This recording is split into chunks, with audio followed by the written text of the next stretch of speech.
Good evening and welcome to Yada Yahweh Radio. I'm here with Kirk. We may also have JB on the line. We are having some technical difficulties this evening. No matter what I attempt to do, I'm unable to bring up the chat room. So if you're listening on the one of the listener lines, then great. I hope that some people are able to listen through the normal BTR app through the chat room. But unfortunately, no matter what I do, I get a server error in the application of a runtime error trying to bring up the chat room with Blog Talk Radio. One of the frustrating aspects of Blog Talk Radio is in this particular problem. But nonetheless, we are here. We're going to resume our investigations of what it means to be in God's image.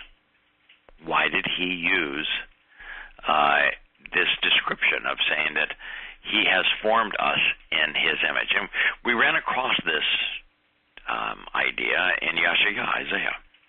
And because God, in the end of his discussion of where we left off in Isaiah, Yahowah, was such a provocative passage. You know, where God is just essentially said, I'm so fed up with religion and politics, I'm going to cleanse the whole earth of it. And they say, I'm so fed up with man's attempt to create these edifices to God, false gods, that, thank you very much. I'm going to create my own. And that he's going to create this marvelous experience for us that reestablishes the house of David, and unites it by what I think will be a bridge of light over this stunning waterway that will come out of the Mount of Olives, and on the other side, just up the hill, the ridgeway of the ridge of Moriah, will be Yahweh's home, the covenant home for the covenant family, all comprised out of light. Going to be a marvelous sight. And God was speaking there of us becoming ever more in his image. And so we thought it would be interesting to see what God had to say about this. And, of course, we immediately went, Kirk, to Barashith, where God said, in our image we created him, male and female, we created them in our image. And, of course, that was just stunningly insightful, because it means a number of things. First of all, that Yahweh has, as we had anticipated, male and female attributes. He is our Heavenly Father and our spiritual mother. Explains why he addresses himself as our Heavenly Father and why he approaches us in his maternal aspect as the set-apart Spirit. And he is, in his holistic nature, mirrors the very concept of the covenant of Abraham and Sarah conceiving children. And then we also learn by this that we reflect a lot of God's nature. We're very much like the blueprint for a spectacular home. A two-dimensional representation of a three-dimensional facility, a home. And how it's an infinite increase from the two dimensions that are laid out on the blueprint to the three-dimensional building. It's an infinite increase. And then if you increase that infinitely in time, you're now in the fourth dimension. And yet Yahweh is seven-dimensional, and the universe that he created is six. Each time we step up, we become ever more like him, not in the sense that our souls and our personalities are designed, our very nature is designed to be similar to him, just in lesser dimensions. But each time we go up, we're further empowered, further enriched, further enlightened, further emancipated, if you will, liberated. Marvelous. So we decided we would pursue this, and we found that Dode in the 8th Mizmor Psalm had a lot to say about what it meant to be in Yahweh's image and how that relates to the universe as a whole. Yeah. So, Kirk, this was the last passage that we were considering as we went into the conclusion of our program a week ago. And Yahweh says, indeed, I have, now this is actually not Yahweh saying, this is Dod, Yahweh's favorite son, saying, indeed, surely, I have examined and considered, I have observed, I've used the perception of sight to understand what has been revealed. I have the proper perspective regarding your universe and the spiritual realm, Shamayim. It's the work of your fingers. The moon and the stars show the way to what you have fashioned and formed. I think, Kirk, when we understand the universe and our place in it, and Yahweh's role in conceiving it, we are infinitely better prepared to understand who God is and what He's offering. I do think that it's not just understanding His word that matters. I think what Dode has said here is germane to establishing a proper relationship with God. We need to be observant not only of His words, as they're recorded in the Torah, prophets, and Psalms, but of the universe that He's created, both material and spiritual realm, and the size of it and its composition, six-dimensional. For that we clearly understand the 3D realm of life plus time. But that represents 5% of the universe. 95% of the universe is composed of the other two dimensions. Yeah. They're both choice. Well, where did He take Abraham the first? I mean, so He didn't explain it to him. He took him to the stars. So and that's the second part that's so important to this, Kirk. You're absolutely right. Huh? If you want to understand Yahweh, have the proper perspective, you need to know both the role of the moon and the stars. And we're not talking about astrology here. No. Each, the moon and the stars, both convey an incredible amount of information about how we approach Yahweh and what He's offering us. Yeah, the approach, remember, Yahweh said that the way to approach Him is via Zion, and He said that Zion needs to be understood in conjunction with the Mikra. That was our parting passage coming out of Yashaya Isaiah. And so the moon is essential to the Mikra. These invitations to meet with God, to be welcomed into His company, because it's the first day of the month of the first month of the year, Abib, when barley is still green and growing and therefore receptive, not hard and dry.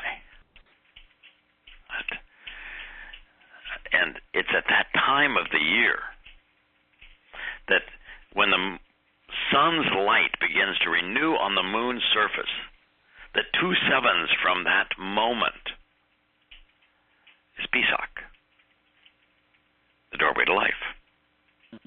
With the next day being Matzah, as we are perfected, as we enter the threshold of Yahweh's home, so that on the third day we are adopted into His family. And that 7 sevens from that moment we celebrate Shabbat, the promise of 7, where we are enriched and empowered.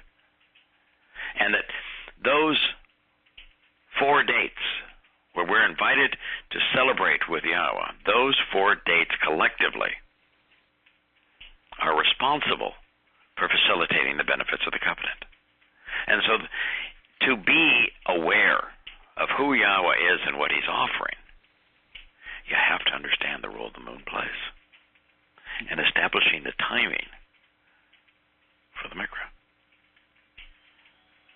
But as you mentioned, the stars are even more essential in understanding what God is offering us. Remember Abraham, he was grumbling to Yahweh, said, "You keep on offering me an inheritance Don't you get it, God? You know, got no bit. I'm a 95-year-old curmudgeon. My wrinkles have wrinkles. I mean, I got nobody. What good is an inheritance for me? I don't get what you're offering me. What he didn't recognize is that he was inheriting what Yahweh had to offer. That this man, known as the abundant Father, was going to inherit an abundance from his heavenly Father. And that Yahweh had to show him what he was going to inherit, which was the spiritual realm, and to be transformed into the light and the energy of the stars. Magnified, empowered, able now to experience this universe that Yahweh has created for us. And so it was until Abraham was taken to Shamayim, the spiritual realm of Yahweh, and then shown what it means to be transformed into the light of the stars, that he understood what he was inheriting. And Dode, 1,000 years thereafter, has come to the same understanding by being observant. And he's saying that indeed, surely, I have examined and considered your universe and spiritual realm. The moon and the stars show the way to what you have fashioned and formed. Cool. Because what Yahweh has fashioned and formed is for a specific purpose. One purpose only. For us to come into a relationship with him, where we get to explore the universe that he has created and the life that he has conceived.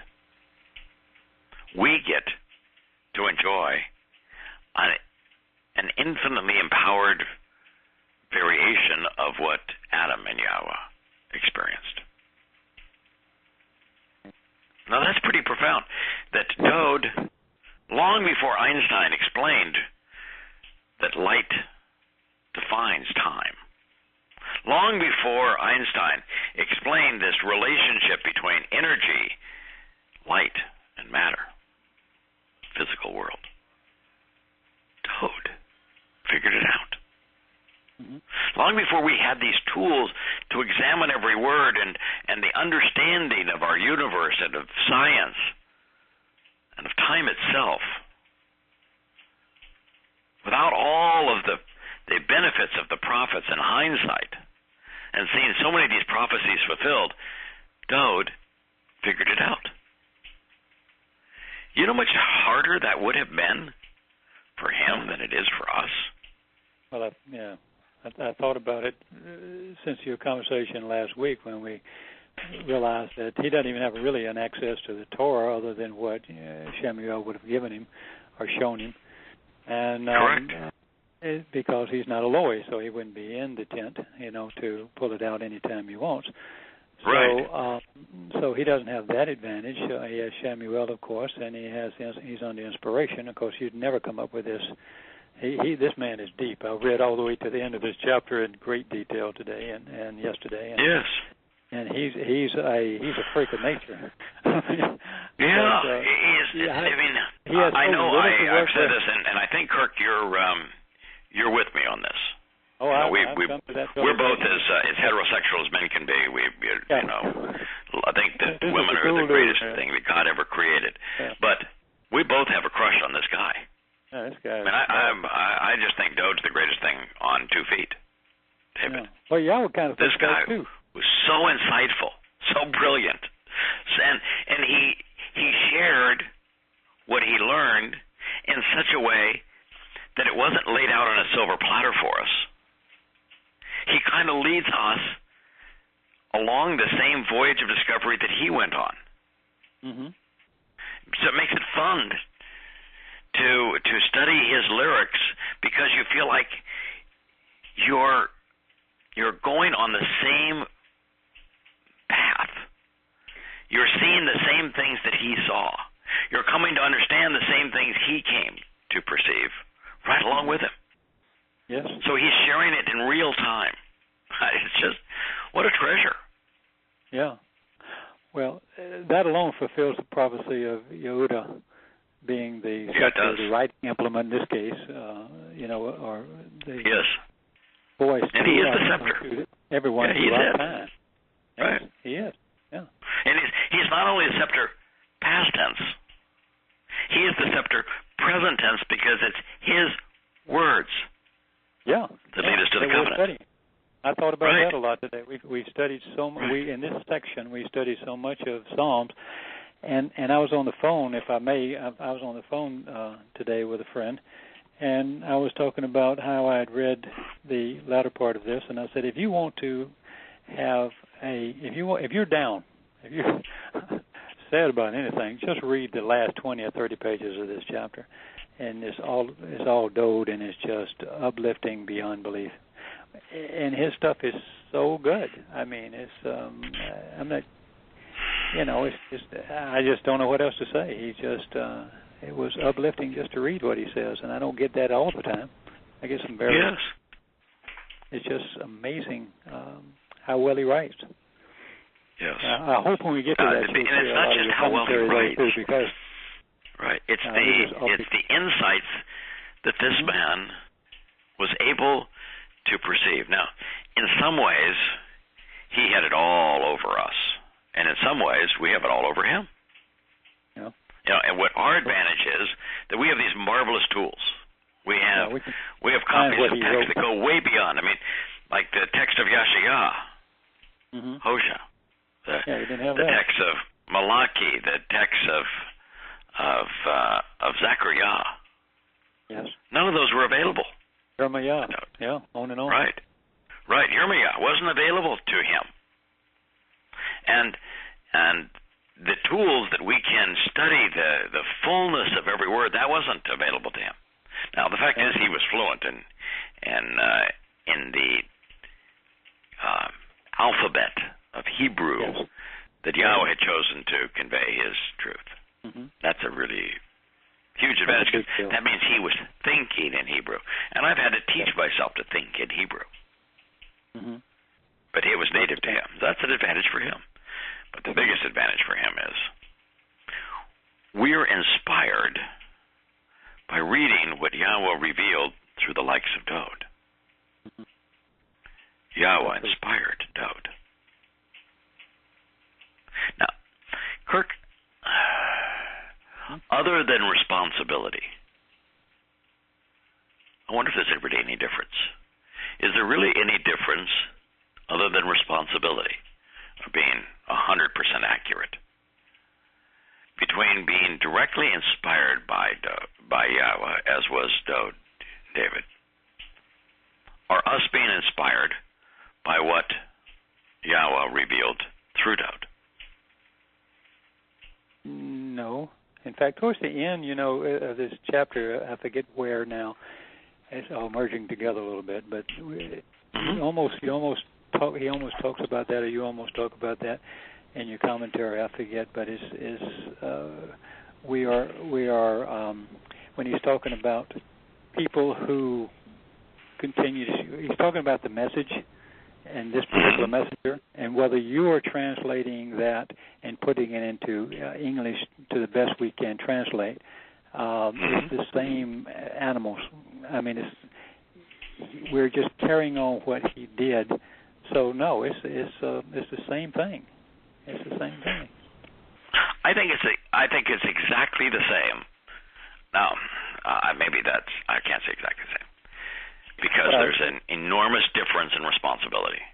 If you claim to be speaking for Yahweh versus you claim to be as accurately and as completely as possible conveying what Yahweh has spoken through others, the words are the same. The responsibility is different, but the words are the same. The insights are the same. The opportunity is the same. Yeah, we're just sharing what he wrote. but we have to jump through hoops to prove that this is what it is in our particular language. But right. Yeah. But the responsibility, the burden falls on him to be accurate and find the error. That's why we know it's inspired. There is none. Right. So it is. It's stunningly valuable what we have from him, and I just absolutely treasure every word of it. Yeah. So here we have Dode revealing this to us. So he says, "Indeed, and I like the fact that Dode writes in first person. He makes this all personal, and I think the fact he makes it personal is extremely important for us, right? Yes. And the more personal it is, the better it is for us. And Dode speaks in first person, and the advantage for that is we can put ourselves in his shoes. I don't think there's anything inappropriate for you to say, "Indeed, I, Kirk, have examined and considered your universe and spiritual room. It's the work of your fingers. The moon and the stars show the way to what you have fashioned and formed." You can say that in first person. Yes. And so that's one of the advantages of what he brings. So then he asks, what is Ma? Now, I like Ma as an interrogatory. And I really like Hebrew because Hebrew begins the question telling us that there's a question in the as opposed to the English version, you put the question mark at the end of the sentence, versus in Hebrew it's at the beginning of the sentence. It really tells you that this is a question as opposed to the end. So, oh boy, I should have brought that up as a question. It's an entirely different format. Yeah. So I really, really like Hebrew. So now the second thing I want to talk about on Ma is that we have come to a conclusion together in the work and the research we've done that there's a lot of Hebrew words that are prefixed, if you will, with Ma at the beginning of them.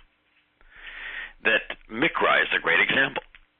We know that Kara is the basis of Mikra. The verb means to invite and to summon, to read and recite, to meet and to welcome. It's a marvelous verb. And that's Kara. But Mikra puts a Ma in front of Kara. And so the interrogatory is saying, we should come to inquire about the who, the what, the why, the where, the when of the invitations to meet with God, to be called out, and to be welcomed by Him. Okay. So in Hebrew, having an appreciation for Ma is just extremely important. I think it's one of the things that most people miss is that so many of the most important Hebrew concepts are simply God encouraging us to ask the who, the where, the why, the how, the when regarding these kinds of things. So Dode is beginning, what is mortal man that you should be mindful of him? Zakar who? Even a son of Adam, that you actually and continually choose to acknowledge him. Well, now, I thought that, in the grand scheme of things, a lot of people have thought that. So, yeah, why? Yeah, and why? I don't think Dode is asking a question. No. And by the way, I think it's very common. Well, he's talking to us more than he knows the answer. Yeah, I don't think. Yeah, I think that it's a little different here. But you know, when Yosha said, my God, why have you forsaken me?" Was he asking a question? No, he was telling us. No. Yeah, he was quoting from the opening line of David's Psalm, Mizmor, which explains exactly what he was doing there. Mm-hmm. That was a clue to us. The same thing here. Right. That's a clue to us that just because something is written as a question doesn't mean that the person making that statement is really asking a question, but instead encouraging us to seek the who, the what, the where, the why, the how, the when of what's happening. Yeah. Now, in this case, Toad knows exactly why Yahweh has created man, and he knows exactly how man relates to all of this. Yeah, he knows it inside out and in between. Mm-hmm. So what he's doing here is encouraging us to go on this journey of thought right along with him. Mm-hmm. So he's telling us to think about, what is mortal man, Enosh, that you are mindful of him? What's this frail, weak, desperate individual that you, and Zakar is the term that Yahweh uses to describe, for example, circumcision. You know, I want you to circumcise your male children so that they Zakar. Memorialize it, yes. Yeah, memorialize, acknowledge, consider, are mindful of, remember. Remember, yeah. Right. Yeah, preserve, and right. on and on, yeah. Right. When Yahweh introduces his name to Abraham, yeah. Not to Abraham, but to Moshe, and he says, you know, my name is Yahweh. That is the one and only name that I wish to be Zakar. Zakar, yeah, to right. be more, yeah. remembered, rather. Pardon me. Right. Right. So it's an extremely important term. Now, why are you mindful of man? So this is the opposite view of the religious view. The religious view is we ought to be mindful of God, right? Well, I wanted to jump in just for one quick second when you said Zakar. Yeah, sure. When you connected to Moshe, and Moshe saying, God saying that to Moshe, this is my name, I want to have it remembered, memorialized, this is it, celebrated, on and on and on and on, all the things that mean Zakar. Uh-huh. And we just don't even know his name. I mean, that was probably more close to me. That's the name to me was as close as Asher was to you. I mean, I kind of understood what was going on there because I assumed the priest was putting his hands on, just like the lamb, and declaring him. So that didn't disturb me the way it disturbed you. But this sort of thing constantly did. I was just so mad when I started reading Yeshua. How dare? And I knew his name, and they poo-pooed it at church. When they brought it up, it was like, it's not important. I'm going... Yeah, it's like the introduction to the New American Standard Bible. Yeah. Right. Introduction to New American Standard Bible. They have this whole thing on God's name. Mm-hmm. And they said, it's the four letters that are thought to be pronounced Yahweh have no significance, have no religious significance. Well, they don't. And therefore, we have chosen to follow tradition. And every time those four letters exist, to write the Lord. That is just crap. I mean, right. That's saying, I don't want your God. I want Baal. I mean, right. When you came out with Baal, and all of a sudden it dawned on you, and then all of a sudden the rest of us going, that is just awful. Right. That is just terrible. They called it Babel. Yeah. Babel. And I was walking down the boulevard the other day, riding my bike actually from the house to breakfast, and I'm on Fort Lauderdale Boulevard, and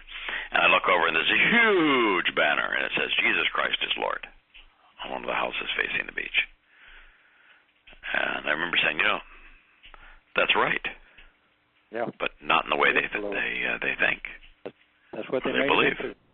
Huh? Yeah. The Christian Jesus Christ is Lord. He is Satan. Yeah.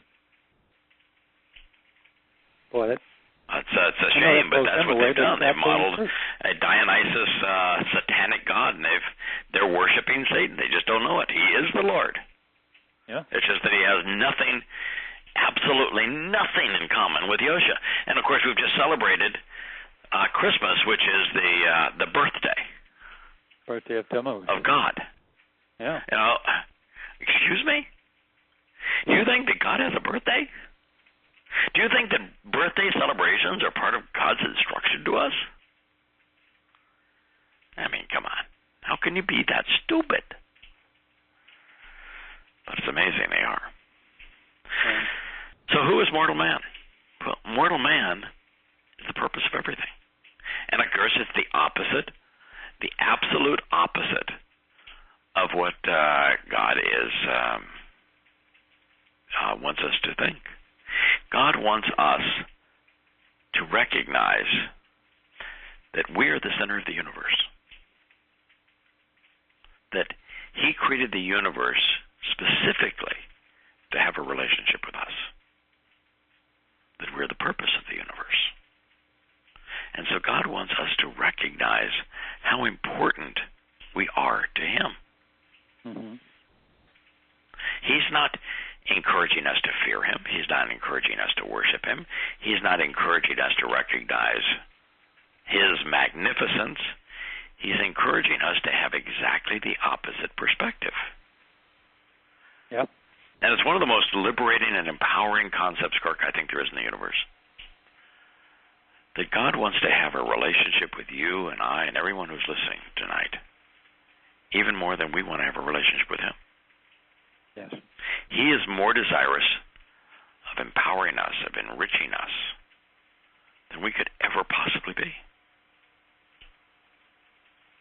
I think Dode addresses that a little in this section, or the next section. It's amazing. Yeah, he says it over and over. It's amazing that it gets missed. Wow.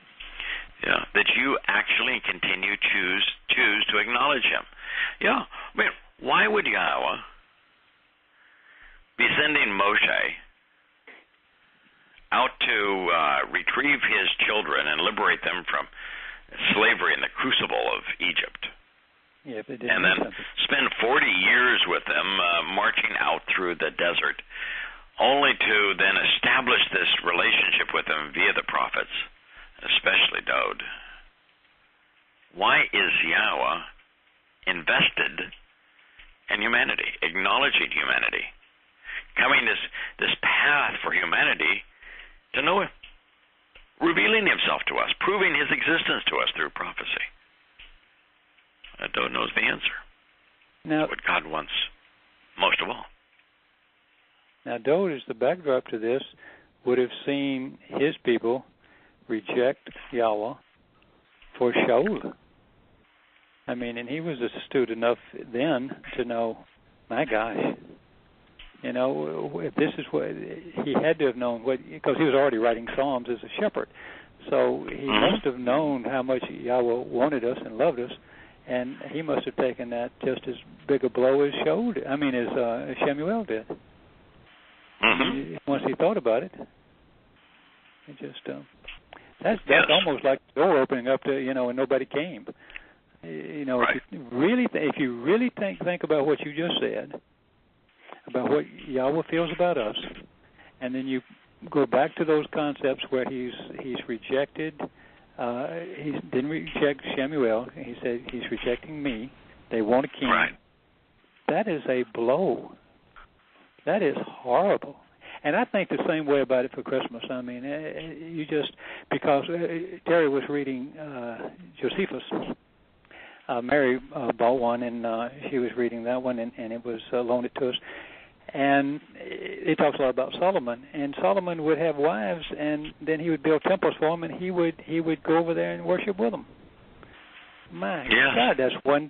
That's why I don't care much for Solomon. I don't think I'm going to see Solomon. I don't care at all for Solomon. If I never see Solomon, it's okay. That'll be just fine with me. Yeah, but there are a lot of people I don't care about. I mean, I'd like to meet Hezekiah. Yeah. I'm not crazy about Abraham, but nonetheless, I'd probably like to meet him. Well, he's probably. I don't know Adam. We don't know Adam for Adam. No. Yonah probably be a cool dude to meet. Cool. Yashaya, Yirmiyah, I think they'd be fun to meet. Of course, I think we're all looking forward to one day meeting Moshe. Oh yeah. Yeah, I think we would enjoy the opportunity to meet with Yahukanan and Shimon Kefesh. Mm-hmm. I think they'd be cool. Yeah. But there's some people like Hosha I think would be interesting to meet. But for the most part, it's Dode. Well, it is. He's the cool dude. He's the coolest dude in the universe. Yeah. But there's going to be a lot of stories to share. A lot of ones to listen to. Yeah. And remember, they're going to be ratcheted up too. They're going to be all good storytellers then. Yeah. Then it says, you have somewhat deprived him of dimensions, Wachasherhu Ma'at.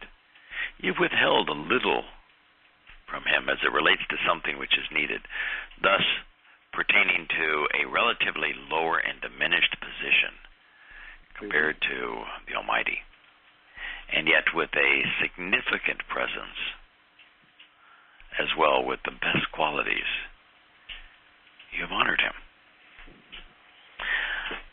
I suspect that Dode realized, or was inspired to realize, long before the concept of dimensions even existed, that God specifically deprived man of 6 or 7 dimensions.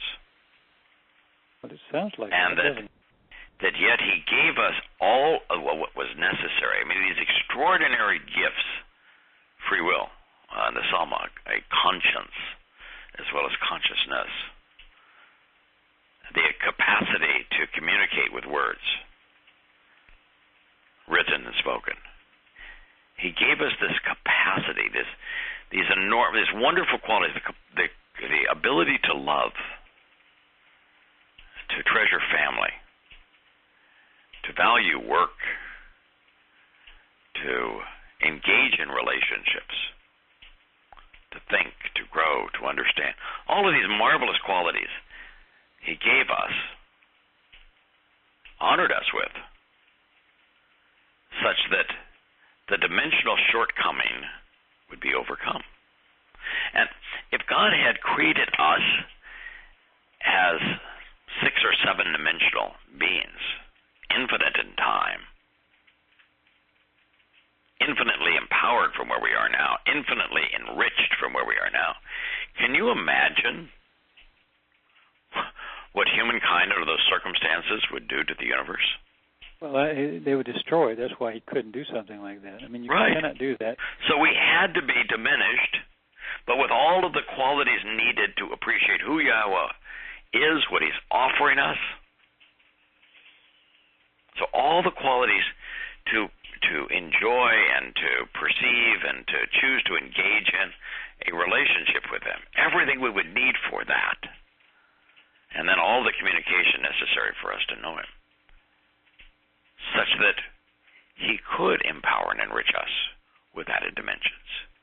Recognizing that it's only those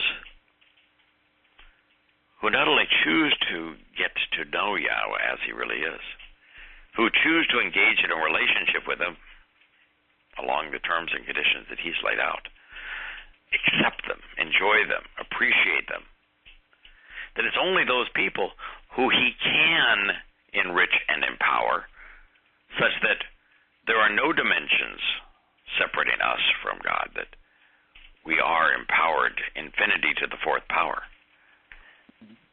that we not only choose to accept him wholly set apart from religion and politics and societal customs, and don't bring any of that garbage in, and love who he is and what he's revealed about himself, we are going to be augmented with the Torah, his teaching and guidance and directions, literally placed inside of us. So, I think that Dode figured out the ultimate key to appreciating who Yahweh is, who we are, and what God is offering. That's why it's so frustrating to hear people talk about wanting to be saved, and they haven't a clue to be saved to whom, to where, for why. And when you realize that salvation is not even in the equation, that what the equation says is you're going to be enriched and empowered, adopted into God's family and perfected and made immortal, that these things, to be increased in dimensions to 7 dimensions, are infinitely superior to being saved. That's what Dode is stating here. And an appreciation of the fact that while 99.999% of people don't capitalize on the best qualities that God has given us. And I think the best human qualities are the nasama, our conscience, our unique human ability to reason, because that's the only way you're ever going to know God. Yes. And the fact that humankind was modeled such that men and women would come together as man and wife, and then mother and father, and conceive children and raise them in a home, uplifting them, nurturing them, supporting them, enriching them, and empowering them, so that our very nature, the qualities that comprise who we are and how different we are than other animals, that those qualities are the very qualities that will enable us to be empowered and enriched and benefit from Shabbat and to be adopted into God's family. Those are the best qualities. Yeah, how if we didn't have an Asama, how could you even come close to understanding that? I don't even think he can't even take one of those people. Without the ability to reason, Kirk, I don't think we're anywhere. Yeah, I mean, so all the other creatures, our journey has been twofold. One is to observe. We have closely examined and carefully considered each letter of each word that Yahweh has conveyed and tried to communicate it in the lingua franca of our day, English, as completely and as accurately as is possible, so that we might know. Yes, indeed. But knowing won't get you to God. It's a powerful first step. It's infinitely superior to faith or belief. Yes. But knowing won't get you to God. No. It's understanding. Well, right. And for understanding to have occurred, and I think this is the gift of what we have embarked upon as it relates to Yahweh's testimony, is that we've sought to make the connections which lead to understanding. Yeah, you can. And there's nothing that we could have offered anyone more valuable than that. It's not our gift, but his. But nonetheless, we played in a role in replacing faith and belief with knowledge, and then using the insights derived by making the proper connections to lead the observant to understanding.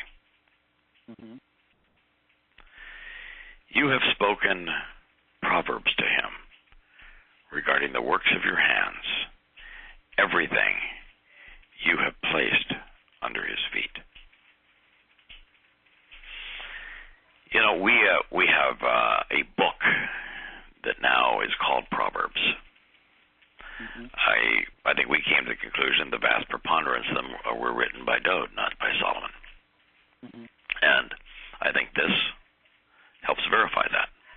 So Dode is speaking of Proverbs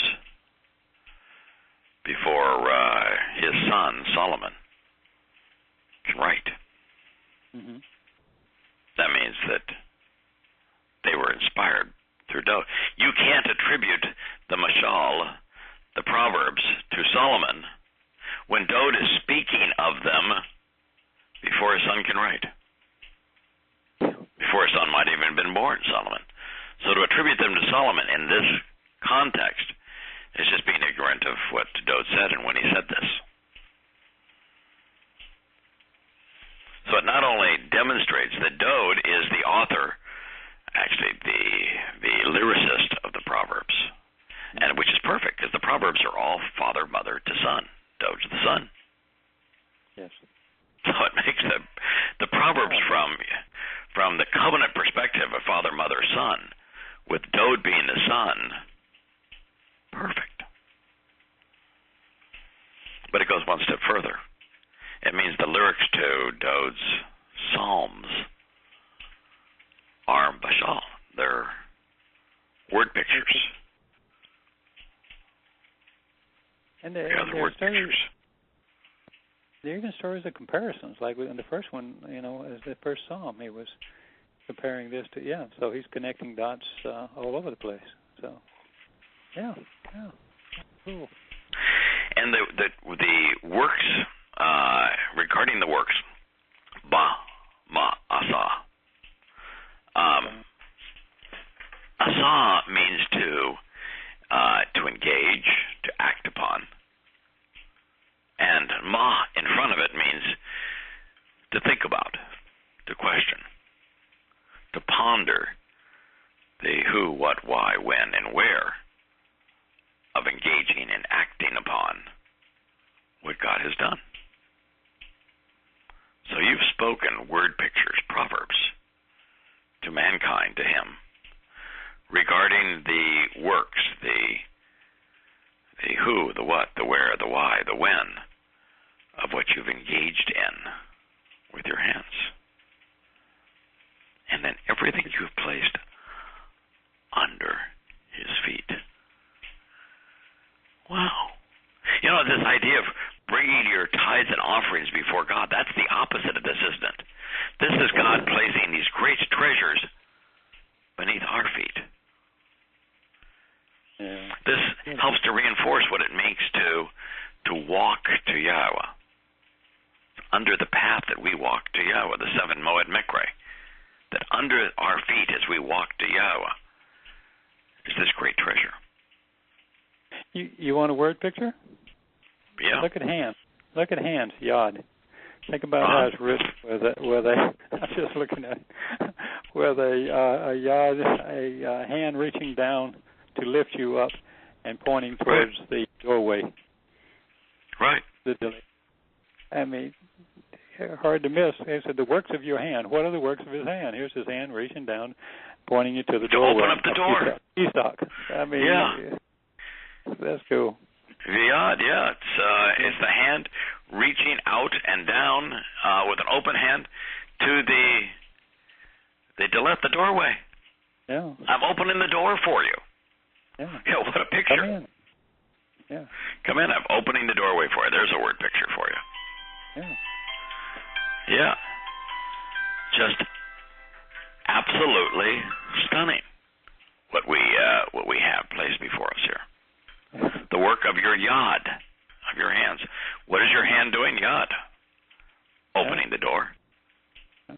That, if you want to look at what are the things that Yahweh has engaged in, atah. Yad atah. Well, what has he engaged in to open the door? Fulfilled Pesach, the doorway to life.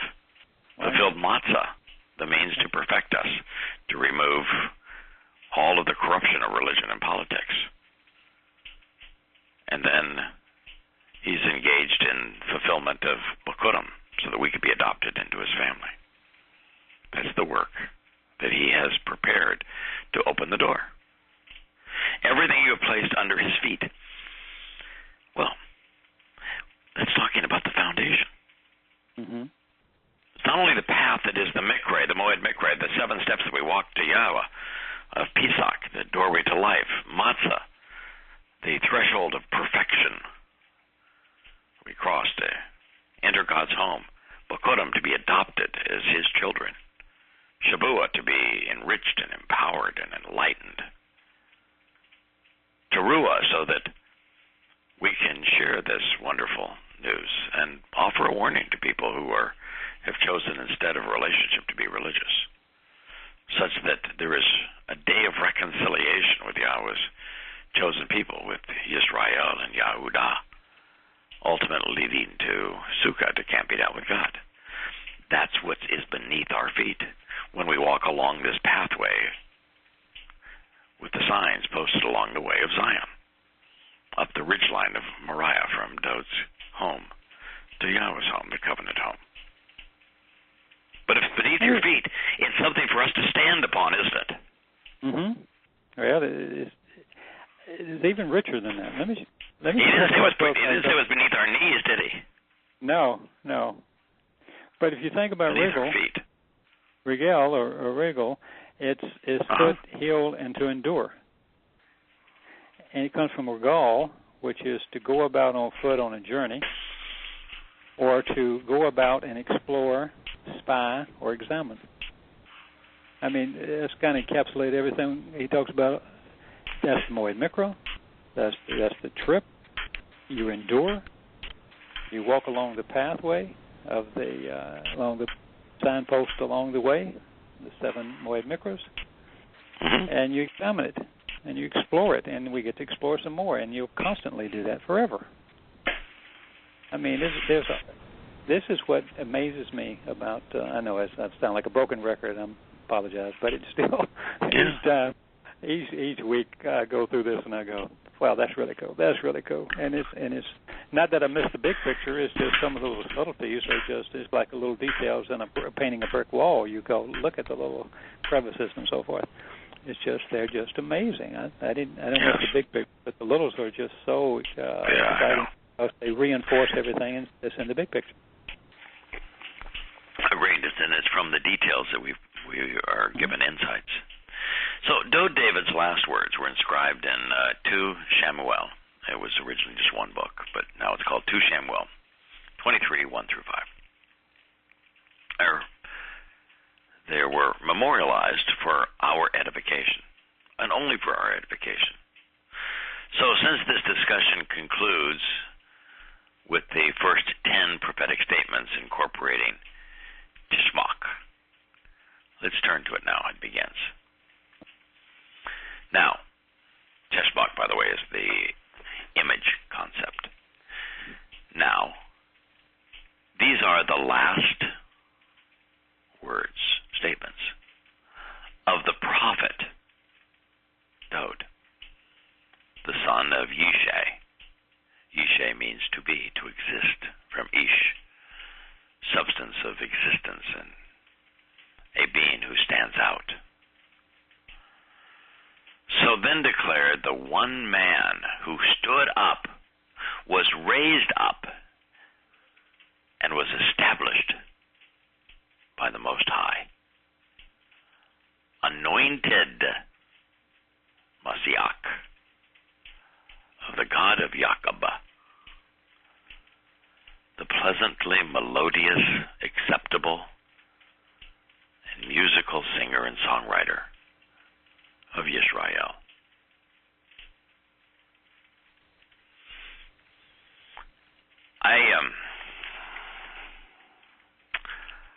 I would love to hear Yahweh say that of you, of anyone in our covenant family, of me. Yeah. And I think he intends it for us, but he said it of this man. So these are the last words of the prophet. Now that is the difference between Dode and us. Yeah, Yahweh revealed himself through Dode, and we find Yahweh by studying what Yahweh revealed through this man. Mm-hmm. The son of Yishai. It's important for us to know that he is the son of Yishai. Why do you think that's important for us to know? Why did Yahweh tell us that Dode was the son of Yishai? Well, I know what Yishai means.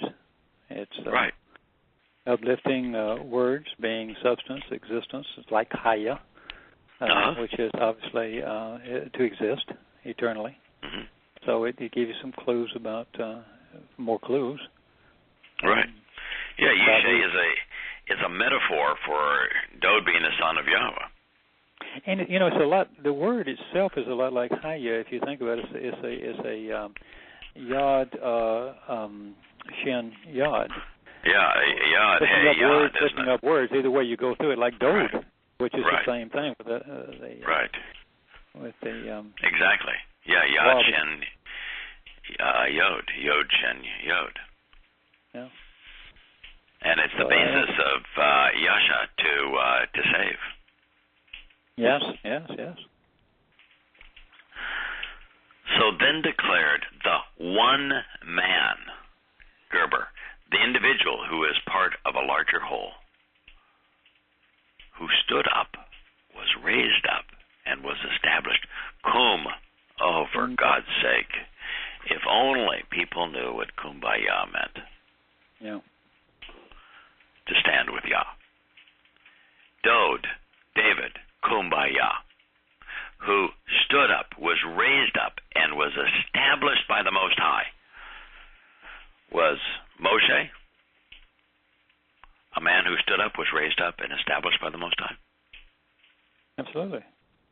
No. No? No.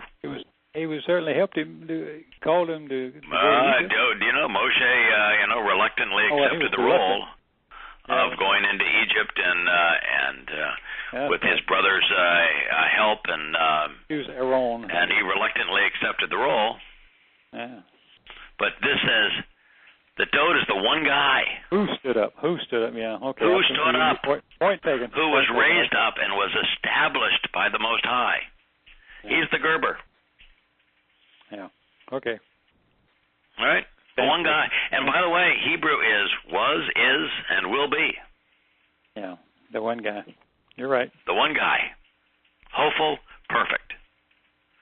This is a causative verb whereby the object is very strongly influenced and put into action for a finite period of time by Almighty God.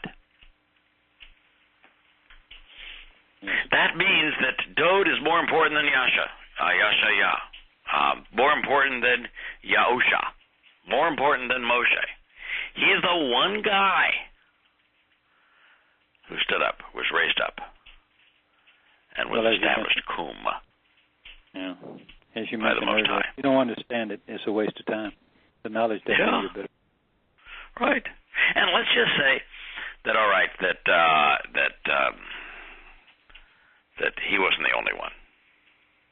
Let's just say that, okay, Yosha certainly stood up, right? Yeah. Stood up for us so we could stand with him. Yeah. Uh-huh. Mm-hmm.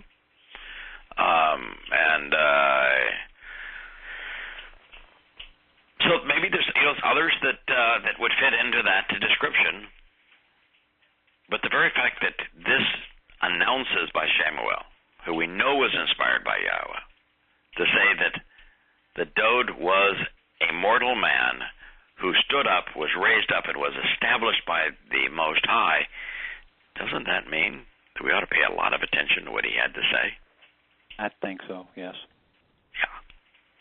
Well, even if he was one of several, even if he was one of 100, since we have so much from him, since his written message is preserved for us today, shouldn't we devour every word of it? Yeah, well, as you pointed out many times, if we don't pay attention to Dod, we have no serious idea of Yosha. Correct. Now, what's also interesting here is Dod is in the same sentence as Mashiach. Yes, I noticed that. Dod, by the Mashiach, anointed, Mashiach, specifically designated, chosen for the specific task, and approved, set apart from that which is common and authorized to serve as an agent, bequeathing greater responsibility regarding a specific function and mission. Is there any passage in the entirety of Yahweh's Torah, prophets, and Psalms that says Yosha Mashiach? No. Not one. There isn't a single, even if You were stupid and you thought that his name was Jesus as opposed to Yahusha. There isn't one single statement that says Jesus Christ, Yahusha Mashiach.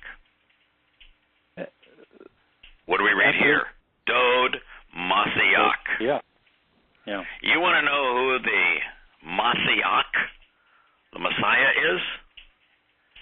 Yeah. It's Dod. That's what this says. You might want to say, that's unfair. That's what this says. Well, if you can't go where the words lead you, let me show you something else. Yeah. And this because you commented on this later.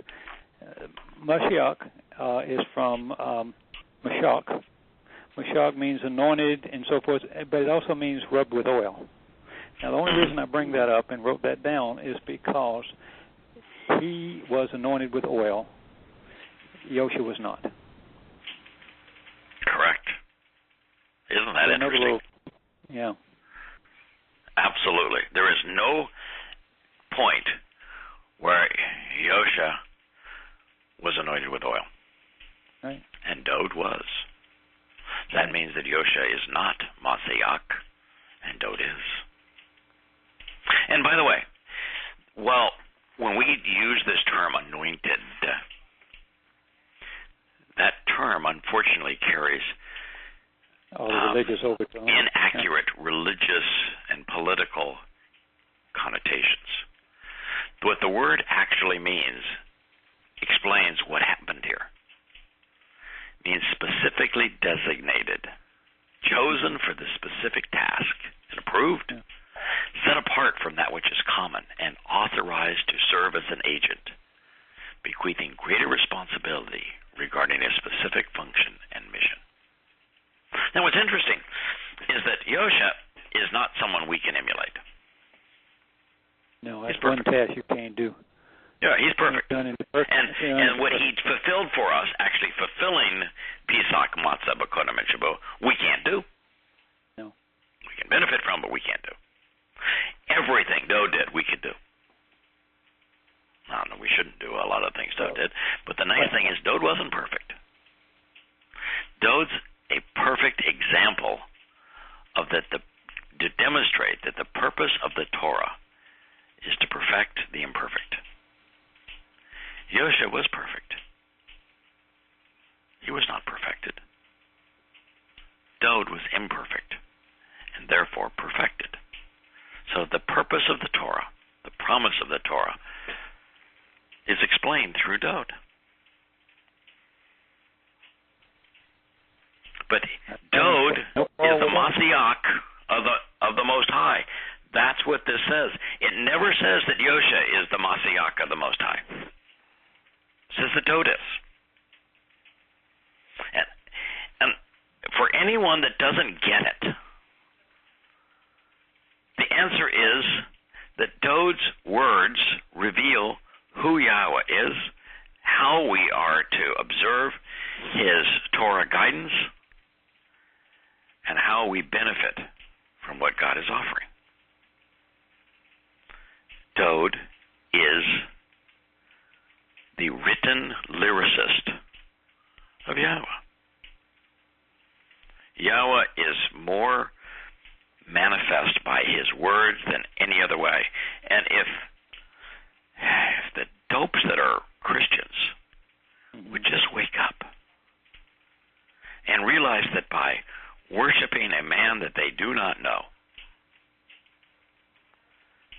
that they're headed in the wrong direction, where if they were to instead closely examine and carefully consider the words that are revealed through Dod, that they would actually come to know Yahweh, understand what he's offering, and would be able to capitalize on the covenant relationship.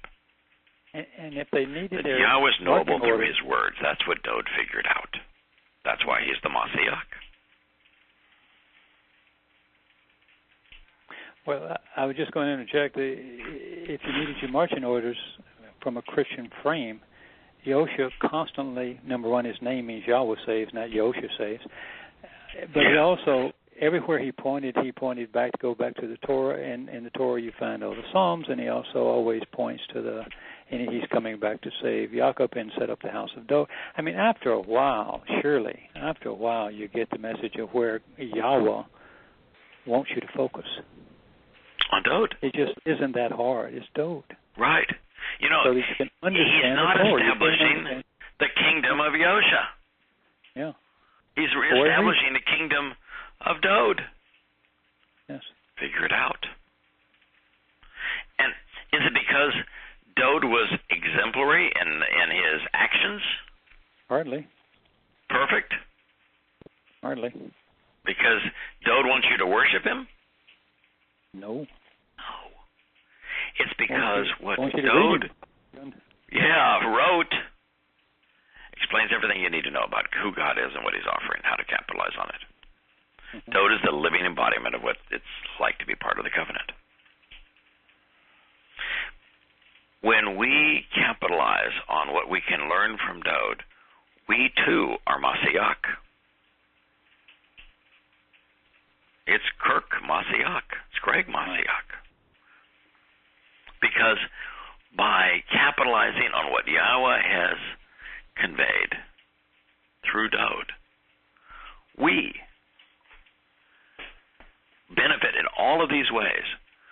We're not only established and lifted up by God, we are specifically designated and chosen for the specific task, approved and set apart from that which is common, and authorized to serve in this way.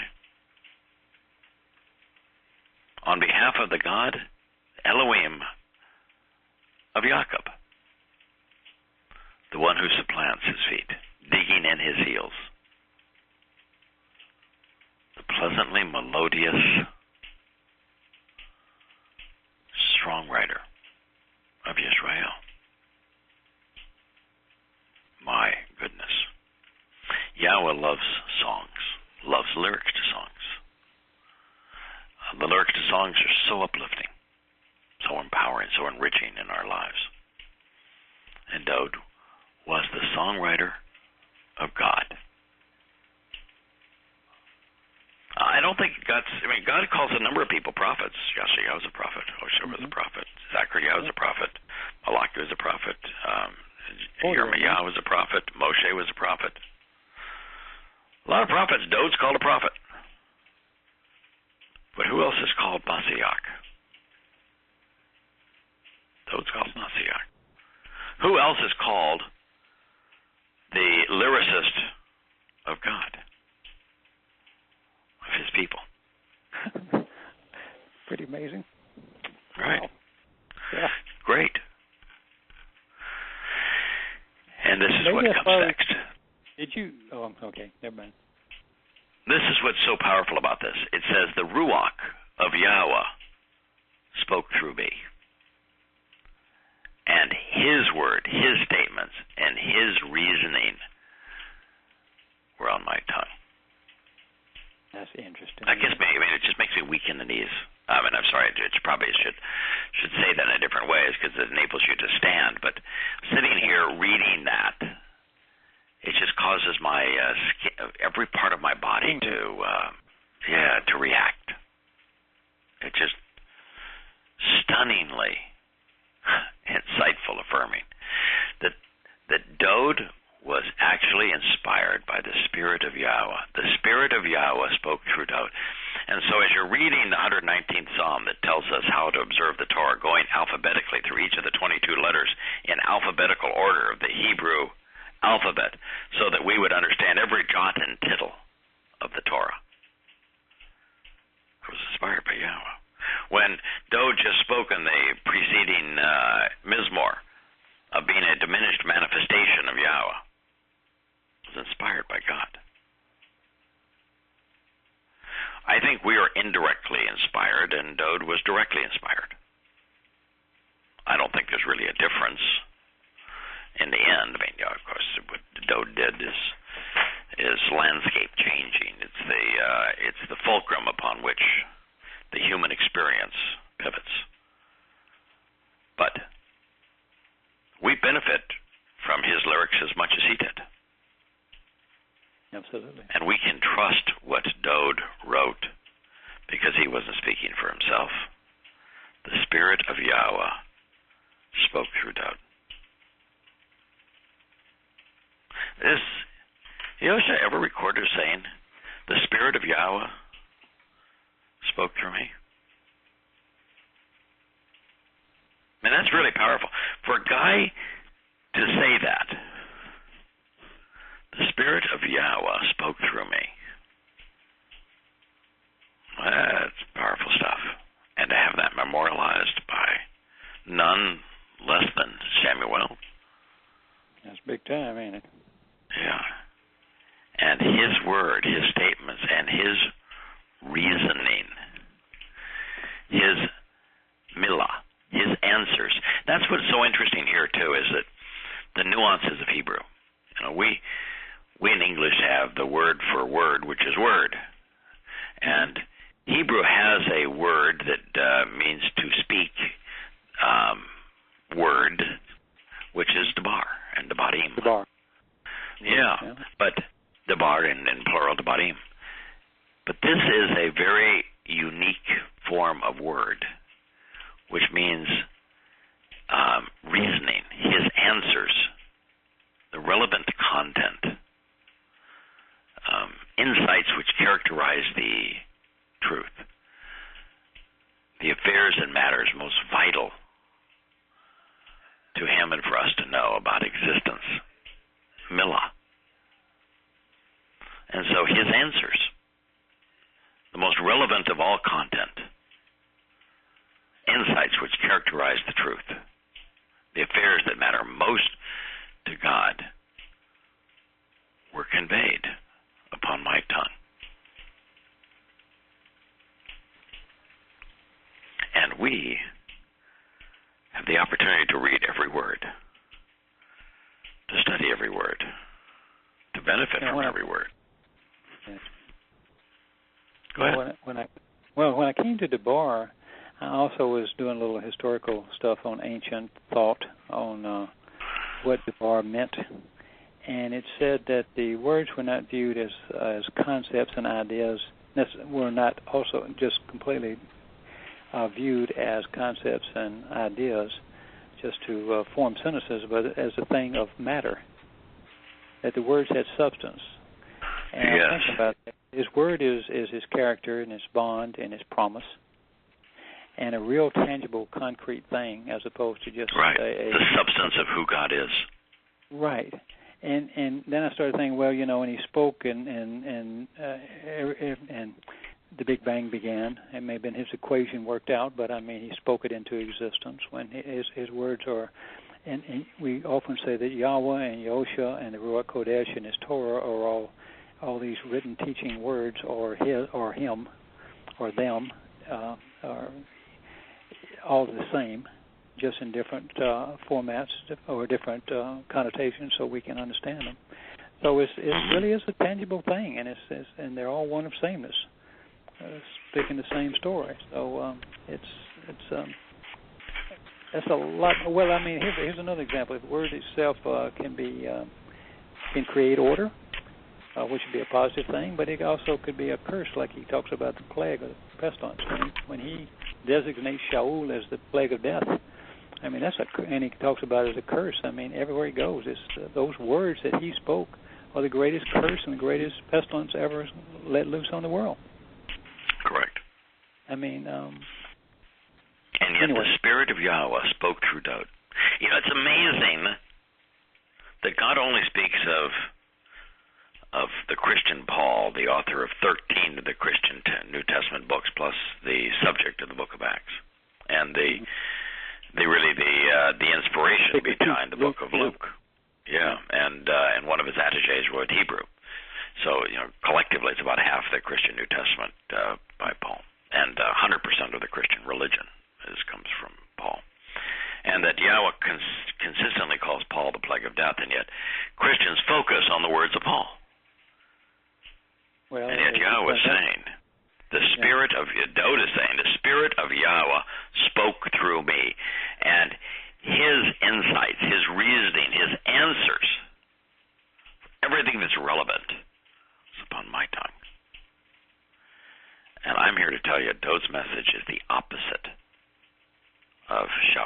Paul's. So if Dode's message was inspired by the Spirit of Yahowah, and it's the opposite of Paul's Christian message, Paul's Christian message is dead wrong. There's no other rational conclusion that can be made. You don't like it. Tough. Sorry for you. But it's so free. There is no other way to. You can't wiggle your way out of this one. If Dode was inspired by Yahweh, and by the way, if Dode was not inspired by Yahweh, and we find this in Shemuel, then I'm sorry, God's unknowable. Yeah. You know, it's Paul that claims that that all of this was inspired. He cites from it, and so if it's not inspired, the whole thing's for naught. And if it is inspired, then all of Christianity is for naught. Yeah. The message here is the opposite.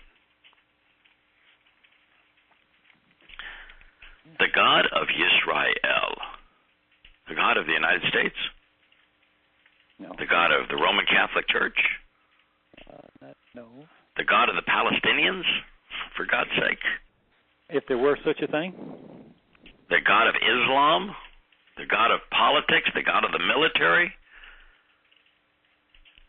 No. The God of Israel has spoken to me. The rock, the sewer of Yisrael, the solid, permanent, unchanging, reliable, and firm stone of Yisrael is a word picture conveying symbolic meaning of Mashal. For man, correctly and appropriately conveying a reference and respect, a reverence and respect of God. Yeah, that's the same word they use for obey, isn't it? Right. Yeah. What a lousy way to translate that. Well, Yahweh would be fear. Yahweh is rendered fear in English Bibles. Right. And it means reverence and respect. Yeah. An appreciation of the awesomeness. So, a lot of things being conveyed here. It's the God of Yisrael, not the God of Christianity, not the God of Jesus Christ, not the God of Paul. The God of Yisrael has spoken to me. And he's conveyed here as the rock, solid, permanent, unchanging, reliable, firm of Yisrael. The word picture of Mashal, conveying symbolic meaning. And that's part of what Dode has came to understand, is that these words are symbols. These ideas are symbols. Even the 10 statements that Yahweh etched in stone, they're symbolic of far more important things. The Moed Mikre, symbolic. Circumcision, symbolic. Now, they're tangible too. They are invitations to real parties. They have a very tangible and specific purpose, but they're also symbolic of something much greater that provide meaning for man. Collectively and appropriately, accurately, sadak, conveying a reverence and respect of God. The words that Yahweh spoke through Dode enable us to be correct regarding God, to be right. Yahweh said that Dode was sadak, right. Well, it's the word pictures, the meanings of the words that Yahweh conveyed through his spirit, set-apart spirit, through Dode, enable us to be right, to be correct, to be vindicated, and for us to revere and respect God.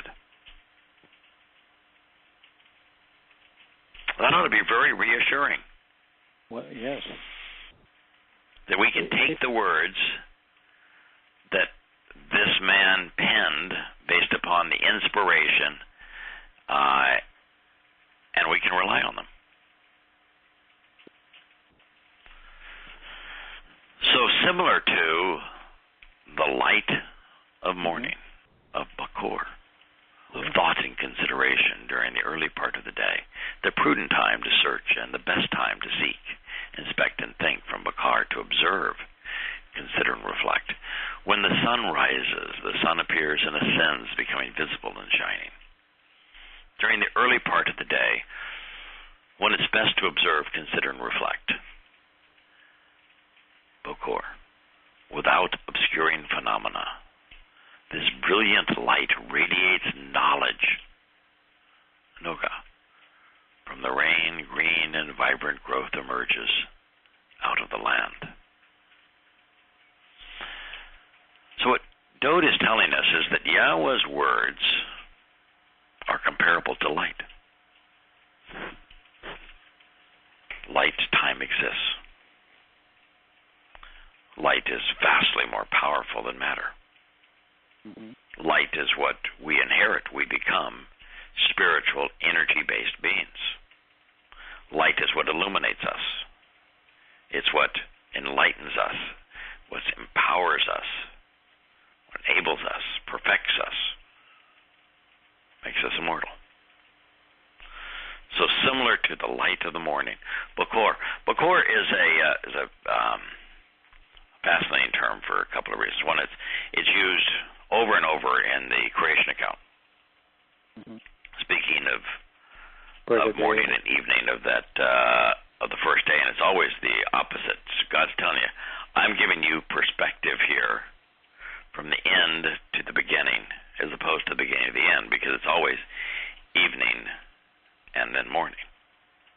I'm giving you the perspective from the end to the beginning.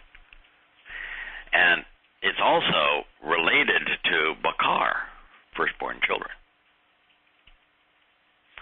And the morning here, the light of the morning is important because the light of the morning is light increasing or decreasing in the morning. Increasing. Where if it was the light of the evening, the light's going to fade and, darkness will transpire until the following morning. So it's that Yahweh's word is not only akin to light, but the light of the morning, when it rises in the sky, becomes more powerful and brighter and more illuminating and more empowering. More warming and enlightening and all of those kinds of things, the morning, enabling us to be firstborn children. When the sun rises during the early part of the day, I've always thought of myself as a morning person. I fade in the evenings. When I do this show and we get much close to 9 o'clock, my voice begins to fail me. You probably hear it in the tone. And when I'm asked to do those late night radio shows, it's really hard for me to do it. Yeah. But I wake up, man, I'm ready to go. My mind's clearer, refreshed, more alert. I think the morning is the best time to study Yahweh's word. I think the morning is the best time to derive insights. Yeah. I wish I was that way. I'm a night person, though. You're more of a night person? Everything's quiet and still, and I can just, it's just, computers there, the books are there, the papers are there, bum, bum, bum, bum. So that's the way I've been in my life, so that's the way, that's just me, unfortunately. I like both. But if I had I wake up in the morning with my mind clearer than the other time. Yeah. Well, without, as Dode writes here, without obscuring phenomenon. The first light of morning is the brightest. It just my mind is not foggy. Yeah. Well, they used to say put a notebook by your pad by your bed on your bedstand with a pen, because ideas do come to you in the morning, and if you need to write them down then when they do. A lot of people feel that way. I've noticed that. I'm just when I work better when it's a little later in the day, or at least certainly through the evenings. But that's me. What can I do? Yeah. I like it. He not only says that Yahweh's word is similar to light, particularly the light of Bakor, the first light during the beginning part of the day, as light begins to grow without obscuring phenomenon, that this is a brilliant light which radiates knowledge, noga. The majestic appearance of the light enables the enlightened to know and respond, even to shine immensely by reflecting the splendor. So it not only radiates light of knowledge, and to know is to be enlightened, right? Yeah. So Absolutely. we innately understand this concept. To know is to be enlightened. Yahweh's word is akin to light. It's immortal. It's empowering. And it is the source of knowledge. And it can transform us. We can reflect its splendor. Then he says, from the rain, green and vibrant growth emerged, Dasha, out of the land. And he's not saying that green grass grows in Missouri. No, that vibrant growth emerges out of the land. Mm-hmm. The land is Israel. Yeah. And it's from there that we grow. And it's the waters, the cleansing waters, the source of life. Well, water is not only the place from which life emerged, but it's the universal solvent, that the cleansing and life-giving properties of water on the land is the source of growth. Mm-hmm. It's how we grow. We need both light and water. Water to cleanse us, to be a source of life, and light to be enlightened, to be transformed, to be empowered. And that it's out of these things, that out of the land of Israel, out of the land, is where we grow. Mm-hmm. Well, all this because everything Yahweh did and had to say took place in Israel. Yeah, it's there. All the signposts along the way, and right. Mount and the heart of Jerusalem, or heart of Israel, is Jerusalem, and the heart of Jerusalem is Mount Moriah, to revere Yah, and the heart of Mount Moriah is Zion, the signs posted along the way. So Dode starts out with the stars and talking about the heavens, and examining the earth, and now he's down to all the things, the smaller things now on the earth and the details, and then it all drives back home to Israel. So he's made quite a turn there from the expanse to the one spot on the earth. Interesting. And that's what he said, right, when he started. Yeah. And you say well, I think it must have been in... And Kirk, one of the things we'll begin our next program on this, because Dode is now brought all these things together. The light of the stars, they rolled the moon plays and the path to God. How he's this guy that God established and stood up, and how this set-apart spirit of Yahweh put these words that form his lyrics in his mouth. Well, it's going to culminate in Shamuel 23:5. Yes. Listen to him, because it's going to speak specifically of the covenant relationship as an everlasting covenant relationship. Yeah, Olam comes out a lot. Yeah. I don't know how you missed that one. Suitably structured in every way, readily observable, because this is the totality of my salvation, and everything I desire is in the Bereth, the covenant relationship, because Dode is the living embodiment of the covenant. Yeah. By that's why. Mission. You know how many times you used to say that's Yahweh loves his covenant relationship more than anything. I mean, more than anything, because it has to be that, because that's the only vehicle to get us home. So obviously that's the process. So he has to love the process and embrace the process so that we can find our way home. But when would you ever have thought that you'd find a treasure of this caliber in this last part of the second book of Shemuel. I mean, who would have thought that's where you'd find his treasure? Well, I don't think people would.